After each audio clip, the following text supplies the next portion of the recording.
Mr. Grubb was the kind of teacher students dreaded. His temper was as sharp as his ruler, and his breath smelled like something had died in his mouth. He taught math at Willow Creek High, and his class, A4, was the most feared period of the day. No one dared to talk back to him, no one dared to ask questions, and no one dared to complain about the smell. But one day a rumor started. It began with Jake, a mischievous sophomore who had just gotten a failing grade on his algebra test. "You know why Mr. Grubb's breath stinks so bad?" Jake whispered to his friends during lunch. "It's because he's not human. He's a swamp monster. I heard he lives in the marshes outside town and only comes to school to eat kids who fail his class." The rumors spread like wildfire. By the end of the week, everyone in Class A4 was whispering about it. They called him Swampy Grubb behind his back and made up stories about how he shed his skin at night or ate frogs for breakfast. Even the other teachers started giving him strange looks. Mr. Grubb, of course, had no idea. He just kept teaching, his temper flaring as usual, his breath as foul as ever. Then came the day everything changed. It was a Tuesday and Class A4 was particularly rowdy. Jake had been passing around a cartoon he'd drawn of Mr. Grubb as a slimy swamp creature, and the whole class was trying not to laugh. When Mr. Grubb walked in, the room fell silent. "Open your textbooks to page 47, he barked, slamming his briefcase on the desk. But as he turned to write on the board, someone, no one ever admitted who, let out a loud, exaggerated sniff. The class erupted into laughter. Mr. Grubb froze. Slowly, he turned around, his face red with anger. "Who did that?" he demanded, his voice low and dangerous. No one answered. The laughter died down, replaced by an uneasy silence. Mr. Grubb walked to the door and locked it.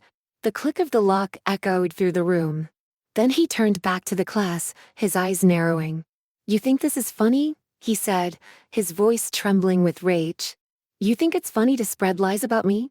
The students exchanged nervous glances. Jake sank lower in his seat, trying to disappear.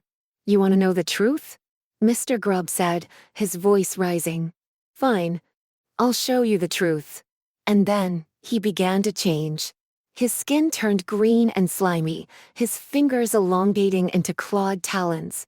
His eyes bulged, and his mouth stretched into a wide, toothy grin.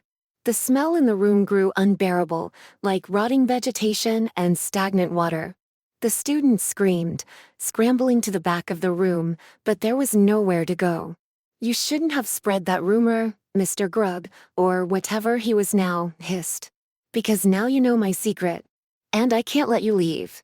The last thing the students saw was his gaping maw, opening wider and wider, until the room was swallowed in darkness.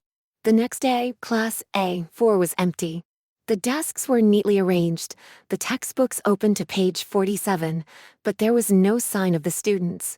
The school was in an uproar. Parents demanded answers, the police launched an investigation, but no one could explain what had happened.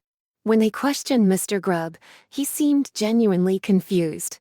"I don't know what you're talking about," he said, his breath as foul as ever. "I taught my class yesterday and everything was normal. Maybe they're playing a prank."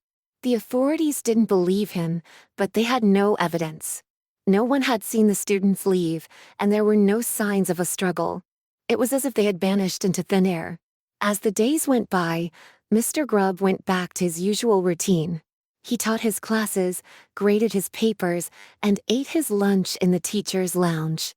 But the other teachers noticed something strange.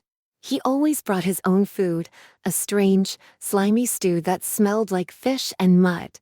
And sometimes, when he thought no one was looking, they swore they saw his eyes flash green. As for the students of Class A4, they were never found. The case went cold, and eventually, people stopped talking about it.